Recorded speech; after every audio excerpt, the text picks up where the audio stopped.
ಕಾರ್ಮಿಕ ವರ್ಗವನ್ನು ಯಾಮಾರಿಸೋದಕ್ಕೆ ನಿಂತಿರ್ತಕ್ಕಂಥ ಆಡಳಿತ ವರ್ಗ ಪ್ಲಸ್ ಸರ್ಕಾರಕ್ಕೆ ಎಚ್ಚರಿಕೆಯನ್ನು ಕೊಡೋದಕ್ಕೋಸ್ಕರ ನಾವು ಈ ಮುಷ್ಕರದ ಹಾದಿಯನ್ನು ಹಿಡಿದಿದ್ದೀವಿ. ಬಿಜೆಪಿ ಗೌರ್ಮೆಂಟ್ ಮಾಡ್ತು ಅಂತಾರೆ ಹೊರತು, ಸ್ವಾಮಿ ನೀವು ಅವ್ರು ಸರಿ ಇಲ್ಲ ಅಂದಿದ್ದಕ್ಕೆ ರಾಜ್ಯದ ಜನ ನಿಮ್ಮನ್ನು ಆಯ್ಕೆ ಮಾಡಿ ವಿಧಾನಸೌಧಕ್ಕೆ ತಂದು ಕುಣಿಸಿದ್ದು.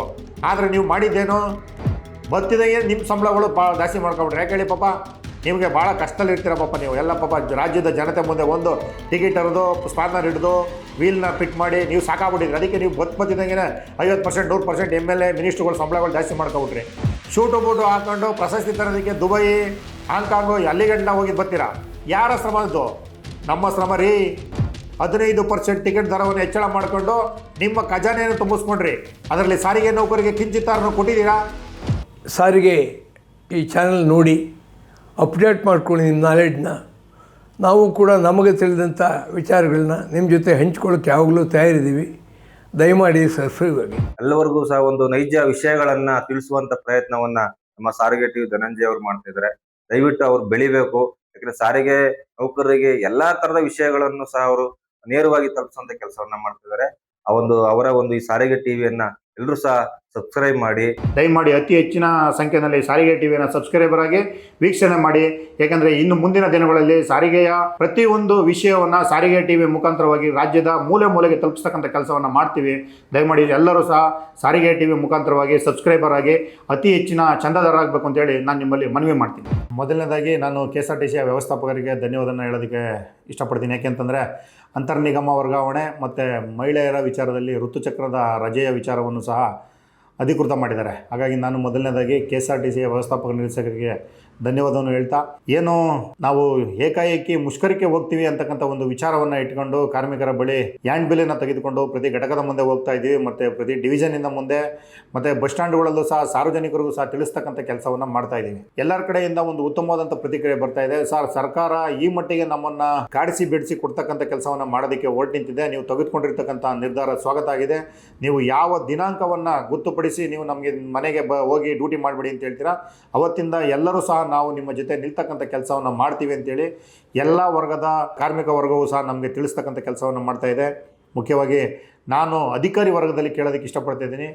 ದಯಮಾಡಿ ಪ್ರತಿ ಬಾರಿ ಇಲ್ಲಿವರೆಗೆ ನಡೆದಂಥ ಮುಷ್ಕರದಲ್ಲಿ ಚಾಲಕ, ನಿರ್ವಾಹಕ ಮತ್ತು ಚಾಲಕ ಕಮ್ ನಿರ್ವಾಹಕ ತಾಂತ್ರಿಕ ಸಿಬ್ಬಂದಿಗಳ ಮೇಲೆ ಗದಾ ಪ್ರಹಾರ ಮಾಡ್ತಕ್ಕಂಥ ಕೆಲಸವನ್ನೇ ಮಾಡಿಕೊಂಡು ತಾವುಗಳು ಸಂಬಳವನ್ನು ತೆಗೆದುಕೊಳ್ತಕ್ಕಂಥ ಕೆಲಸವನ್ನು ಮಾಡಿದ್ದೀರಾ. ಯಾಕಂದರೆ ರಾಜ್ಯ ಸರ್ಕಾರಿ ನೌಕರರ ವಿಚಾರದಲ್ಲಿ ಹೇಳ್ತೀರಾ, ಅವರೆಲ್ಲರೂ ಅಷ್ಟೊಂದು ಒಗ್ಗಟ್ಟಾಗಿರ್ತಾರೆ, ತೆಗೆದುಕೊಳ್ತಾರೆ ಅಂತ. ಆದರೆ ನಮ್ಮಲ್ಲೂ ಸಹ ಅದೇ ಒಗ್ಗಟ್ಟು ಬರಬೇಕಾಗಿದೆ.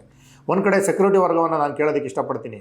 ದಯಮಾಡಿ ಪ್ರತಿ ಬಾರಿ ನೋಟಿಸ್ ಕೊಡ್ತಕ್ಕಂಥದ್ದು, ಆ ಡ್ರೈವರ್ ಇಲ್ಲಿ ನಿಂತಿದ್ದ, ಈ ಕಂಡಕ್ಟರ್ ಇಲ್ಲಿ ನಿಂತಿದ್ದ, ಇವ್ರು ಇದು ಮಾಡ್ತಾರೆ. ಈ ಸ್ವಾಮಿ, ತಪ್ಪು ಮಾಡಿದಾಗ ಸರಿದಾರಿಗೆ ತರ್ತಕ್ಕಂಥದಕ್ಕೋಸ್ಕರನೇ ನಿಮ್ಮ ಸೆಕ್ಯೂರಿಟಿ ವರ್ಗವನ್ನು, ಸಿಬ್ಬಂದಿ ವರ್ಗವನ್ನು ನೇಮಕಾತಿ ಮಾಡಿರ್ತಕ್ಕಂಥದ್ದು. ಆದರೆ ಮುಷ್ಕರದ ಸಂದರ್ಭದಲ್ಲಿ ಹ್ಯಾಂಡ್ ಬಿಲ್ ಕೊಡ್ತಾಯಿದ್ರು, ಅವ್ರು ಅಲ್ಲಿ ನಿಂತಿದ್ರು, ಇವ್ರು ಇಲ್ಲಿ ನಿಂತಿದ್ರು, ಈ ಥರದ ಕೆಲಸ ಮಾಡೋದಕ್ಕಾದ್ರೆ ನಿಮಗೆ ಸಂಬಳ ಕೊಡ್ತಾ ಇರ್ತಕ್ಕಂಥದ್ದು, ಮತ್ತು ಬೆದರಿಕೆ ಹೊಡ್ತಕ್ಕಂಥದ್ದು, ಮತ್ತು ಕೆಲವೊಂದು ಘಟಕದಲ್ಲಿ ATI ಭಾಳ ದುರಾಂಕಾರವಾಗಿ ಇದೇ ಸಂಬಳಕ್ಕೆ ಕೆಲಸ ಮಾಡ್ತೀವಿ, ಈ ಥರದ ಮಾತುಗಳು ಬೇಡ. ಯಾಕೆ ಅಂತಂದರೆ ನೀವೆಲ್ಲರೂ ಸಹ ಇಲ್ಲಿವರೆಗೂ ಸಹ ಕಾರ್ಮಿಕ ವರ್ಗವನ್ನು ಬಲಿ ಕೊಟ್ಟು ಒಳ್ಳೆಯ ಸಂಬಳವನ್ನು ಎಣಿಸ್ಕೊಂಡು ಜೋಬಿನಲ್ಲಿ ಇಟ್ಕೊಂಡು ಕಿಸೆಯನ್ನು ಖರ್ಚು ಮಾಡ್ಕೊಂಡು ಯೋಚನೆ ಮಾಡ್ತಾ ಇರ್ತೀರಲ್ಲ, ಅದರ ಹಿಂದೆ ಯಾರ ಶ್ರಮ ಇದೆ, ಯಾರನ್ನು ಬಲಿ ಕೊಟ್ಟು ನಾವು ಇಲ್ಲಿವರೆಗೆ ಸಂಬಳವನ್ನು ಪಡ್ಕೊಂಡಿದ್ದೀವಿ ಅಂತಕ್ಕಂಥದ್ದನ್ನು ದಯಮಾಡಿ ಯೋಚನೆ ಮಾಡಿ.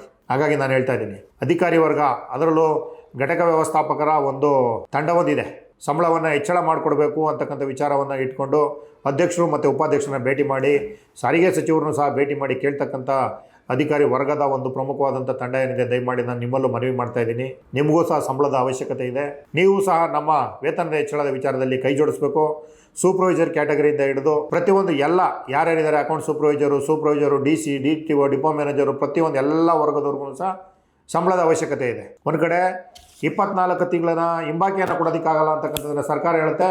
ಒಂದು ಕಡೆ 2 ವರ್ಷಗಳ ಕಾಲ ನಿಮಗೆ ವೇತನ ಪರಿಷ್ಕರಣೆ ಮಾಡೋದಕ್ಕೆ ಸಾಧ್ಯ ಇಲ್ಲ, 26ಕ್ಕೆ ಮಾಡ್ತೀವಿ ಅಂತಕ್ಕಂಥ ವಿಚಾರವನ್ನು ದ್ವಂದ್ವ ನಿಲುವನ್ನು ಇಟ್ಕೊಂಡು ಏನು ಸರ್ಕಾರ ನಮ್ಮನ್ನು ಒಡೆದು ಆಳ್ತಕ್ಕಂಥ ನೀತಿಯನ್ನು ಮಾಡೋದಕ್ಕೆ ಹೊರಟು ನಿಂತಿದೆ. ಇದೆಲ್ಲದಕ್ಕೆ ಉತ್ತರವಾಗಿ ನಾವು ಇವತ್ತು ಹ್ಯಾಂಡ್ ಬಿಲ್ ಕೊಡೋದ್ರ ಮುಖಾಂತರ, ಸಾರ್ವಜನಿಕರನ್ನ ಎಚ್ಚರಿಸ್ತಕ್ಕಂಥ ಮುಖಾಂತರ, ಸಂಸ್ಥೆಯಲ್ಲಿ ಕೆಲಸ ಮಾಡ್ತಾ ಇರ್ತಕ್ಕಂಥ ಅಧಿಕಾರಿ ವರ್ಗದಿಂದ ಹಿಡಿದು ತಳಮಟ್ಟದ ಎಲ್ಲ ನೌಕರ ವರ್ಗಕ್ಕೂ ಸಹ ನಾವು ತಿಳಿ ಹೇಳ್ತಕ್ಕಂಥ ಕೆಲಸವನ್ನು ಮಾಡ್ತಾ ಇದ್ದೀವಿ. ಒಂದು ವೇತನ ಪರಿಷ್ಕರಣೆಯನ್ನು ಕಳೆದುಕೊಂಡ್ರೆ ಎಷ್ಟು ಲಕ್ಷಗಳ ಒಟ್ಟಿಗೆ ನಷ್ಟ ಆಗುತ್ತೆ, ಇದಕ್ಕೆ ಕಾರಣಕರ್ತರಾದಂಥವ್ರು ಯಾರುಗಳು, ದಯಮಾಡಿ ಅಂತಕ್ಕಂಥದ್ದನ್ನು ಯೋಚನೆಯನ್ನು ಮಾಡಿ. ಯಾರೋ ಆಕಾಶದಲ್ಲಿ ಸೈಟನ್ನು ಕೊಡಿಸ್ತೀವಿ ಅಂತ ಆಸೆ ಹುಡಿಸಿ ಇವತ್ತು ಎಲ್ಲ ಆಶಾಗೋಪುರಗಳು ಕೆಳಗೆ ಬಿದ್ದು ಬರಬೇಕಾದಂಥದ ವೇತನ ಪರಿಷ್ಕರಣೆಗೆ ಎಷ್ಟೊಂದು ಅಂಗಲಾಗ್ತಾ ಇದ್ದೀವಿ ಅಂತಕ್ಕಂಥದ್ದನ್ನು ದಯಮಾಡಿ ತಾವೆಲ್ಲರೂ ನೋಡ್ತಾ ಇದ್ದೀರಾ. ಹಾಗಾಗಿ ಸರ್ಕಾರ ಏನೋ ಕೊಡುತ್ತೆ ಅಂತಕ್ಕಂಥ ವಿಚಾರವನ್ನು ಇಟ್ಕೊಂಡು ನಾವು ಯಾರನ್ನೂ ಸಹ ಇಲ್ಲಿವರೆಗೂ ಕಾದು ಜಾತಕ ಪಕ್ಷಿಗಳ ಥರ ಸರ್ಕಾರ ಏನನ್ನೂ ಸಹ ಕೊಡೋದಕ್ಕೆ ನಿಂತಿಲ್ಲ. ಹಾಗಾಗಿ ಒಂದು ಕಡೆ ಏನು ವೇತನ ಹೆಚ್ಚಳ ಮಾಡ್ತೀವಿ ಅಂತೇಳಿ ಸನ್ಮಾನ್ಯ ಮುಖ್ಯಮಂತ್ರಿಗಳು 4 ಮೀಟಿಂಗನ್ನು ಮಾಡಿದ್ರು, ಸಾರಿಗೆ ಸಚಿವರು ಅದಕ್ಕಿಂತ ಇನ್ನೂ 2 ಮೀಟಿಂಗನ್ನು ಎಕ್ಸ್ಟ್ರಾ ಮಾಡಿದ್ರು. ಆದರೆ ಸಿಕ್ಕಿದ್ದೇನೂ ಇಲ್ಲ ಕಂಟ. ಸಾರಿಗೆ ಸಚಿವರ ಬಾಯಲ್ಲಿ ಇಲ್ಲಿವರೆಗೂ ಸಹ ವೇತನ ಪರಿಷ್ಕರಣೆ ಮಾಡ್ತೀವಿ, ನಿಮಗೆ ಇಷ್ಟನ್ನು ಕೊಡ್ತೀವಿ ಅಂತ ಹೇಳೋದಕ್ಕೂ ಸಹ ಶಕ್ತರಾಗಿಲ್ಲ. ಒಂದು ಕಡೆ ಸರ್ಕಾರದಿಂದ ಅನುದಾನವನ್ನು 4,500 ಕೋಟಿಗೆ ಹೆಚ್ಚು ಹಣವನ್ನು ಸಹ ಇವರು ಅದೆಲ್ಲ ಇಟ್ಕೊಂಡಿದ್ದಾರೆ, ಸರ್ಕಾರದ ಸುಪರ್ದಿನಲ್ಲಿ ಇಟ್ಕೊಂಡಿದ್ದಾರೆ. ಆ ಹಣವನ್ನು ಸಹ ಬಿಡುಗಡೆ ಮಾಡೋದಕ್ಕೆ ಸಾಧ್ಯ ಆಗ್ತಾ ಇಲ್ಲ. ಒಂದು ಕಡೆ ನಮ್ಮನ್ನು ಕರೀತಕ್ಕಂಥದ್ದು ಮೀಟಿಂಗಲ್ಲಿ ಕಾಲಹರಣದ ಮೀಟಿಂಗ್ಗಳನ್ನು ಮಾಡಿ ಇಲ್ಲಿವರೆಗೂ ಸಹ ಕಾರ್ಮಿಕ ವರ್ಗಕ್ಕೆ ನಯಾ ಪೈಸದ ಉಪಯೋಗ ಇಲ್ಲದಿರತಕ್ಕಂಥ ಮೀಟಿಂಗ್ಗಳನ್ನು ಮಾಡಿದ್ದಾರೆ ಅಂತಕ್ಕಂಥದ್ದು ನಾನು ನೇರವಾಗಿ ಹೇಳೋದಕ್ಕೆ ಇಷ್ಟಪಡ್ತೀನಿ. ಹಾಗಾಗಿ ಅನಿವಾರ್ಯವಾಗಿ ನಾವು ಮುಷ್ಕರದ ಹಾದಿಯನ್ನು ಹಿಡಿಬೇಕಾಗಿದೆ. ಹಾಗಾಗಿ ನಾನು ಎಲ್ಲ ಸಮಸ್ತ ಸಾರಿಗೆ ನೌಕರರಲ್ಲಿ ವಿನಂತಿ ಮಾಡ್ತಾ ಇದ್ದೀನಿ, ಸರ್ಕಾರದ ಈ ಬಗ್ಗೆ ನೀತಿಯ ವಿರುದ್ಧವಾಗಿ ಮತ್ತು ಸರ್ಕಾರ ತೆಗೆದುಕೊಂಡಿರ್ತಕ್ಕಂಥ ನಿಲುವಿನ ವಿರುದ್ಧವಾಗಿ ಒಬ್ಬೊಬ್ಬ ನಮ್ಮ ಕಷ್ಟ ಬಿದ್ದು ಕೆಲಸ ಮಾಡ್ತಾ ಇರ್ತಕ್ಕಂಥ ಒಬ್ಬ ಸಹ ಕಾರ್ಮಿಕನ ಜೋಬಿಗೆ ಕತ್ತರಿ ಹಾಕಿ ಸುಮಾರು ಸರ್ವಿಸ್ ಇರ್ತಕ್ಕಂಥವ್ರಿಗೆ 10 ರಿಂದ 15 ಲಕ್ಷಗಳು ನಷ್ಟ ಆಗುತ್ತೆ. ಪಾಪ ರಿಟೈರ್ಡ್ ಆಗ್ತಕ್ಕಂಥವ್ರಿಗೆ ಏನೂ ಸಿಗಲ್ಲ. ಆ ಥರದಲ್ಲಿ ಇವರು ವೇತನ ಪರಿಷ್ಕರಣೆಯನ್ನು ಕೊಡೋದಕ್ಕೆ ಸಾಧ್ಯ ಇಲ್ಲ, ಮತ್ತು ಯಾವುದನ್ನು ಮಾಡೋದಕ್ಕೆ ಸಾಧ್ಯ ಇಲ್ಲ ಅಂತಕ್ಕಂಥ ಒಂದು ಮೊಂಡುವಾದಕ್ಕೆ ಮೊರೆ ಹೋಗಿ ಯಾವುದೋ ಅಧಿಕಾರಿ ವರ್ಗ ಮಾಡಿದಂಥ ತಪ್ಪನ್ನು 23, 27 ಅಂತಕ್ಕಂಥ ಒಂದು ವಿತಂಡವಾದವನ್ನು ಇಟ್ಕೊಂಡು ಕಾರ್ಮಿಕ ವರ್ಗವನ್ನು ಯಾಮಾರಿಸೋದಕ್ಕೆ ನಿಂತಿರ್ತಕ್ಕಂಥ ಆಡಳಿತ ವರ್ಗ ಪ್ಲಸ್ ಸರ್ಕಾರಕ್ಕೆ ಎಚ್ಚರಿಕೆಯನ್ನು ಕೊಡೋದಕ್ಕೋಸ್ಕರ ನಾವು ಈ ಮುಷ್ಕರದ ಹಾದಿಯನ್ನು ಹಿಡಿದಿದ್ದೀವಿ. ದಯಮಾಡಿ ಹಾಗಾಗಿ ಸಾಮೂಹಿಕ ರಜೆಯನ್ನು ಸಲ್ಲಿಸುವುದರ ಮುಖಾಂತರವಾಗಿ ಕೆಲವೇ ದಿನಗಳು ಕೆಲವೇ ಗಂಟೆಗಳಲ್ಲಿ ನಾವು ಆ ದಾರಿಯನ್ನು ಹಿಡಿತಾ ಇದ್ದೀವಿ. ಸಾರ್ವಜನಿಕರಿಗೂ ಸಹ ತಿಳಿ ಹೇಳ್ತಕ್ಕಂಥ ಕೆಲಸವನ್ನು ಮಾಡ್ತಾ ಇದ್ದೀವಿ. ಇನ್ನು ದೊಡ್ಡ ಮಟ್ಟದಲ್ಲಿ ನಾಳೆಯಿಂದ ಆಂದೋಲನವಾಗಿ ಇದು ಹೊರಹೊಮ್ಮುತ್ತೆ. ಯಾಕೆಂದರೆ ಕಾರ್ಮಿಕ ವರ್ಗ ನಮ್ಮನ್ನು ಪ್ರಶ್ನೆ ಮಾಡ್ತಾ ಇದೆ, ಸರ್ ಎಲ್ಲಿವರೆಗೂ ನೀವು ಈ ಸರ್ಕಾರದ ಮಾತುಕನ್ನು ನಂಬ್ಕೊಂಡು ಹೋಗ್ತೀರಾ, ಸರ್ಕಾರ ನಿಮ್ಮನ್ನು ಯಾಮಾರಿಸ್ತಾ ಇದೆ, ದಯಮಾಡಿ ನೀವು ರೋಡಿಗಿಳಿತಕ್ಕಂಥ ಕೆಲಸವನ್ನು ಮಾಡಿ, ನಾವು ನಿಮ್ಮ ಜೊತೆ ಬಂದು ನಿಲ್ತಕ್ಕಂಥ ಕೆಲಸವನ್ನು ಮಾಡ್ತೀವಿ, ನೀವು ಈ ಬಾರಿ ಏನು ದೃಢ ನಿರ್ಧಾರವನ್ನು ತೆಗೆದುಕೊಂಡಿದ್ದೀರ ಜಂಟಿ ಸಮಿತಿಯವರು, ನಿಮ್ಮ ಜೊತೆ ನಾವೇನು ಎಲ್ಲ ಸಹಸ್ರಾರು ಲಕ್ಷಾಂತರ ಕಾರ್ಮಿಕರೇನಿದ್ದೀವಿ ನಾವೆಲ್ಲರೂ ನಿಮ್ಮ ಒಂದು ವಿಚಾರಕ್ಕೋಸ್ಕರ ಕಾಯ್ತಾ ಇದ್ದೀವಿ ಅಂತಕ್ಕಂಥ ವಿಚಾರವನ್ನು ಪ್ರತಿ ಘಟಕ ಮಟ್ಟದಲ್ಲೂ ಸಹ ತಿಳಿಸ್ತಾ ಇದ್ದಾರೆ. ಹಾಗಾಗಿ ನಾವು ಇನ್ನು ಅತಿ ಹೆಚ್ಚಿನ ಸಮಯವನ್ನು ತೆಗೆದುಕೊಳ್ಳೋದಕ್ಕೆ ಹೋಗಲ್ಲ. ಯಾಕೆಂದರೆ ರಾಜ್ಯ ಸರ್ಕಾರ ನಮ್ಮನ್ನು ಇಲ್ಲಿವರೆಗೂ ಸಹ ನಿಮಗೆ ಅದನ್ನು ಕೊಡ್ತೀವಿ, ನಿಮ್ಗೆ ಇದನ್ನು ಕೊಡ್ತೀವಿ, ಇವಾಗ ಮಾಡ್ತೀವಿ ಅವಾಗ ಮಾಡ್ತೀವಿ ಅಂತ ಹೇಳಿ ಸಾಕಾಗಿದೆ.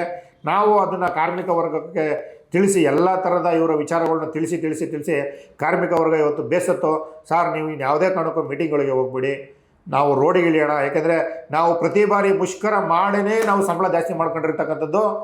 ಈ ಸರ್ಕಾರಕ್ಕೂ ಸಹ ಅದೇ ರೀತಿ ಮಾಡಿ ತೆಗೆದುಕೊಳ್ಬೇಕು ಅಂತಕ್ಕಂಥದ್ದನ್ನು ಹಣೆ ಬರದಲ್ಲಿ ಬರೆದಿರಿ ಯಾರೂ ಸಹ ತಪ್ಪಿಸೋದಕ್ಕಾಗಲ್ಲ ಅಂತಕ್ಕಂಥ ವಿಚಾರವನ್ನು ಇಟ್ಕೊಂಡು ಎಲ್ಲ ಪ್ರತಿಯೊಬ್ಬರ ಕಾರ್ಮಿಕರ ಬಾಯಲ್ಲೂ ಸಹ ಅದೇ ಬರ್ತಾ ಇದೆ. ಸರ್ ನೀವು ಒಂದು ಡೇಟನ್ನು ಗೊತ್ತು ಮಾಡಿ, ನೀವು ಯಾವ ಡೇಟನ್ನು ಗೊತ್ತು ಮಾಡ್ತೀರಾ ಆದಷ್ಟು ಬೇಗ ಗೊತ್ತು ಮಾಡಿ, ನಮಗೆ ಈ ಸಂಬಳದಲ್ಲಿ ಕೆಲಸ ಮಾಡೋದಕ್ಕೆ ಆಗ್ತಾ ಇಲ್ಲ. ಬೇರೆ ಎಲ್ಲ ಇಲಾಖೆಗಳಿಗೂ ಸಂಬಳಕ್ಕೆ ಕೊಡೋದಕ್ಕೆ ಕಾಸಿದೆ, ಸಾರಿಗೆ ನೌಕರರಿಗೆ ಕೊಡಬೇಕು ಅಂತಂದರೆ ಈ ಸರ್ಕಾರದಲ್ಲಿ ಕಾಸಿರಲ್ಲ. ಪ್ರತಿ ಬಾರಿನೂ ಸಹ ಬರೀ ಇದೇ ರೀತಿಯಲ್ಲಿ ನಮ್ಮನ್ನು ಯಾಮಾರಿಸ್ಕೊಂಡು ಹೋಗ್ತಕ್ಕಂಥ ಸರ್ಕಾರಗಳೇ ಬಂದಿದೆ ಅಂತಕ್ಕಂಥ ವಿಚಾರವನ್ನು ಹೇಳಿದ್ದಾರೆ. ಹಿಂದೆ ಮಾಡಿದಂಥ ಸರ್ಕಾರ ತಪ್ಪನ್ನು ಈ ಸರ್ಕಾರನೂ ಸಹ ಅದೇ ರೀತಿ ಮಾಡೋದಕ್ಕೆ ಕೊಟ್ಟಿದೆ. ಆದರೆ ಆ ಸರ್ಕಾರ ಹಿಂದೆ ಇದ್ದಂಥ BJP ಗೌರ್ಮೆಂಟ್ ಬೊಮ್ಮಾಯಿ ಸರ್ಕಾರ ಒಂದು ವೇತನ ಪರಿಷ್ಕರಣೆಯನ್ನು ನಾವು ಮುಷ್ಕರದ ದಿನಾಂಕವನ್ನು ಗೊತ್ತು ಮಾಡಿದ್ದಷ್ಟೇ ಕರೆದು ಅತ್ಯಂತ ಸೌಹಾರ್ದಯುತವಾಗಿ 15% ವೇತನ ಹೆಚ್ಚಳವನ್ನು ಮಾಡಿ ಕೊಟ್ಟು ಹೋದರು. ಅದರ ಹಿಂಬಾಕಿಯನ್ನು ಕೊಡಬೇಕಾಗಿದ್ದಂಥ ಸರ್ಕಾರ BJP ಗೌರ್ಮೆಂಟ್ ಮಾಡ್ತು ಅಂತಾರೆ ಹೊರತು, ಸ್ವಾಮಿ ನೀವು ಅವ್ರು ಸರಿ ಇಲ್ಲ ಅಂದಿದ್ದಕ್ಕೆ ರಾಜ್ಯದ ಜನ ನಿಮ್ಮನ್ನು ಆಯ್ಕೆ ಮಾಡಿ ವಿಧಾನಸೌಧಕ್ಕೆ ತಂದು ಕುಣಿಸಿದ್ದು. ಆದರೆ ನೀವು ಮಾಡಿದ್ದೇನು, ಬತ್ತಿದಾಗೆ ನಿಮ್ಮ ಸಂಬಳಗಳು ಭಾಳ ಜಾಸ್ತಿ ಮಾಡ್ಕೊಬಿಟ್ರೆ. ಯಾಕೆ ಹೇಳಿ ಪಾಪ, ನಿಮಗೆ ಭಾಳ ಕಷ್ಟದಲ್ಲಿರ್ತೀರ ಪಾಪ ನೀವು ಎಲ್ಲ. ಪಾಪ ರಾಜ್ಯದ ಜನತೆ ಮುಂದೆ ಒಂದು ಟಿಕೆಟ್ ಹರಿದು ಸ್ಪಾನರ್ ಹಿಡಿದು ವೀಲ್ನ ಫಿಟ್ ಮಾಡಿ ನೀವು ಸಾಕಾಗ್ಬಿಟ್ಟಿದ್ರಿ. ಅದಕ್ಕೆ ನೀವು ಬತ್ತಿದಂಗೆ 50%, 100% MLA ಮಿನಿಸ್ಟ್ರುಗಳು ಸಂಬಳಗಳು ಜಾಸ್ತಿ ಮಾಡ್ಕೊಬಿಟ್ರಿ. ನಿಮ್ಮ ಕೈ ಕೆಳಗಡೆ ಕೆಲಸ ಮಾಡ್ತಾ ಇರ್ತಕ್ಕಂಥ ಸಾರಿಗೆ ನೌಕರು ನಿಮ್ಗೆ ನೆನಪಾಗ್ತಾಯಿಲ್ಲ ಇವತ್ತು ಸಂಬಳ ಜಾಸ್ತಿ ಮಾಡಬೇಕು ಅಂತೇಳಿ. ಶೂಟು ಬೂಟು ಹಾಕೊಂಡು ಪ್ರಶಸ್ತಿ ತರೋದಕ್ಕೆ ದುಬೈ, ಹಾಂಗ್ಕಾಂಗು ಅಲ್ಲಿಗಂಟ ಹೋಗಿದ್ದು ಬರ್ತೀರಾ. ಯಾರ ಶ್ರಮದ್ದು? ನಮ್ಮ ಶ್ರಮ ರೀ. ಕಾರ್ಮಿಕರ ಬೆವರು ಹನಿಯ ಶ್ರಮದ ಮೇಲೆ ನೀವು ಬೂಟು ಶೂಟು ಹಾಕೊಂಡು ಪ್ರಶಸ್ತಿಗಳನ್ನ ತೆಗೆದುಕೊಂಡು ಬಂದು ನ್ಯೂಸ್ ಚಾನಲಲ್ಲಿ ದೊಡ್ಡದಾಗಿ ಗಂಟಾಘೋಷವಾಗಿ ಘೋಷಣೆ ಮಾಡ್ತೀರಾ. ಯಾಕೆ? ಆ ಶ್ರಮದ ಬೆವರಿನ ಹನಿನ ಕೇಳ್ತಾ ಇದ್ದೀವಿ ನಾವು, ನಮ್ಮ ಸಂಬಳವನ್ನು ನಮಗೆ ಕೊಡಿ ಅಂತ. ಅದನ್ನು ಕೊಡೋದು ಬಿಟ್ಟು ನೀವು ಬರೀ ನಾಟಕೀಯವಾಗಿ ಮಾತಾಡಿಕೊಂಡು ಇನ್ನೊಂದು ಗೌರ್ಮೆಂಟ್ ಮೇಲೆ ಕೈ ತೋರಿಸ್ತಕ್ಕಂಥ ಕೆಲಸವನ್ನು ಮಾಡೋದನ್ನು ಬಿಡಿ. ನೀವು ಮಾಡ್ತಾ ಇರ್ತಕ್ಕಂಥದ್ದು ಅತ್ಯಂತ ಹೀನಕೃತ್ಯವಾದಂಥ ಕೆಲಸ. ಕಳೆದ 2 ವರ್ಷಗಳಿಂದಲೂ ಸಹ ಕಾರ್ಮಿಕ ವರ್ಗದ ಸಂಬಳವನ್ನು ಜಾಸ್ತಿ ಮಾಡ್ದಲೆ ನೀವು ಇನ್ನೊಂದು ಸರ್ಕಾರದ ಕಡೆ ಕೈ ತೋರಿಸ್ಕೊಂಡು ಅವ್ರಂಗೆ ಮಾಡಿದ್ರು ಇವ್ರಿಗೆ ಮಾಡಿದ್ರು, ಅವ್ರಂಗೆ ಮಾಡಿದ್ದಕ್ಕೇ ಸರಿ ಇಲ್ಲ ಅಂತೇಳಿ ಜನ ನಿಮ್ಮನ್ನು ಆಯ್ಕೆ ಮಾಡಿದ್ರಿ. 2024ರಿಂದ 26 ಬಂದರೂ ಸಹ ಸಂಬಳ ಜಾಸ್ತಿ ಮಾಡ್ತಾಯಿಲ್ಲ. ಒಂದು ಕಡೆ ಜಂಟಿ ಸಮಿತಿಯವ್ರನ್ನ ಕರೆದು 15% ಟಿಕೆಟ್ ದರವನ್ನೇ ಹೆಚ್ಚಳ ಮಾಡ್ಕೊಂಡ್ರಿ. ಯಾವುದಕ್ಕೋಸ್ಕರ ಮಾಡ್ಕೊಂಡ್ರಿ? ರಾಜ್ಯದ ಜನತೆ ಮುಂದೆ ಬನ್ನಿ, ನಾವು ನಿಮ್ಮನ್ನು ಪ್ರಶ್ನೆ ಮಾಡೋದಕ್ಕೆ ಇವತ್ತು ಜನಗಳಿಗೆ ಹೇಳ್ತಾ ಇದ್ದೀವಿ. 15% ಟಿಕೆಟ್ ದರವನ್ನು ಹೆಚ್ಚಳ ಮಾಡಿಕೊಂಡು ನಿಮ್ಮ ಖಜಾನೆಯನ್ನು ತುಂಬಿಸ್ಕೊಂಡ್ರಿ. ಅದರಲ್ಲಿ ಸಾರಿಗೆ ನೌಕರಿಗೆ ಕಿಂಚಿತ್ತಾರನ್ನು ಕೊಟ್ಟಿದ್ದೀರಾ? ವೇತನ ಪರಿಷ್ಕರಣೆ ಮಾಡಿ ಅಂತಂದರೆ ಇಲ್ಲ ಸಲ್ಲದ ಸಬೂಬನ್ನು ಹೇಳಿ ರಾಜ್ಯದ ಸಾರ್ವಜನಿಕರ ಜೇಬಿಗೆ ಕತ್ತರಿ ಆಗ್ತಕ್ಕಂಥ ಕೆಲಸವನ್ನು ಮಾಡಿದ್ರಿ ನೀವು. ಅದರ ನಗದು ಲಾಭವನ್ನು ಕೊಡಿ ಸ್ವಾಮಿ ನಮಗೆ. ನಾವು ಕಷ್ಟ ಬಿದ್ದು ಕೆಲಸ ಮಾಡ್ತಾ ಇದ್ದೀವಿ. ಇವತ್ತು 50ರಿಂದ 100 ಜನ ಕೂತ್ಕೊಂಡು ಓಡಾಡ್ತಕ್ಕಂಥ ಬಸ್ಸಲ್ಲಿ 200-300 ಜನ ತುಂಬಿಕೊಂಡು ಅವ್ರು ಕೇಳಿದ ಕಡೆ ಸ್ಟಾಪ್ ಕೊಡಲಿಲ್ಲ ಅಂತೇಳಿ ಗಲಾಟೆ ಆದ್ರೂ ಸಹ ಪೊಲೀಸ್ ಕೇಸ್ಗಳು FIRಗಳು ಹಾಕ್ಸ್ಕೊಂಡು ಒಡಿಸ್ಕೊಂಡು ಡ್ಯೂಟಿ ಮಾಡ್ತಾ ಇರ್ತಕ್ಕಂಥ ನೌಕರರ ಸಂಬಳ ಜಾಸ್ತಿ ಮಾಡಿ ಅಂತಂತಂದರೆ ನಿಮ್ಗೆ ಸರ್ಕಾರಕ್ಕೆ ಕಿಂಚಿದ್ದು ಕಣ್ಣಿಲ್ಲ, ಕಾಳಜಿ ಇಲ್ಲ ಅಂತಂದರೆ ಇನ್ನು ಯಾವ ಭಾಷೆಯಲ್ಲಿ ನಿಮಗೆ ಉತ್ತರ ಕೊಡಬೇಕಾಗಿದೆ ಅನ್ನೋದಕ್ಕೆ. ಅದಕ್ಕೋಸ್ಕರ ಇವೆಲ್ಲ ನೋವುಗಳನ್ನು ಕಾರ್ಮಿಕರು ತೆಳೆದು ಸೆಟೆದ್ದು ಇವತ್ತು ಬೀದಿಗಿಳಿತಕ್ಕಂಥ ಕೆಲಸವನ್ನು ಮಾಡಿ ನೀವು ಯಾವುದೇ ಕಾರಣಕ್ಕೂ ಜಂಟಿ ಸಮಿತಿಯವರು ಸರ್ಕಾರದ ಮಾತನ್ನು ನಂಬೋದಕ್ಕೆ ಹೋಗಬೇಡಿ. ಯಾಕೆಂದರೆ ಸರ್ಕಾರ ಇಲ್ಲಿವರೆಗೂ ಸಹ ನಿಮ್ಮನ್ನು ಯಾಮಾರಿಸ್ತಾ ಇದೆ.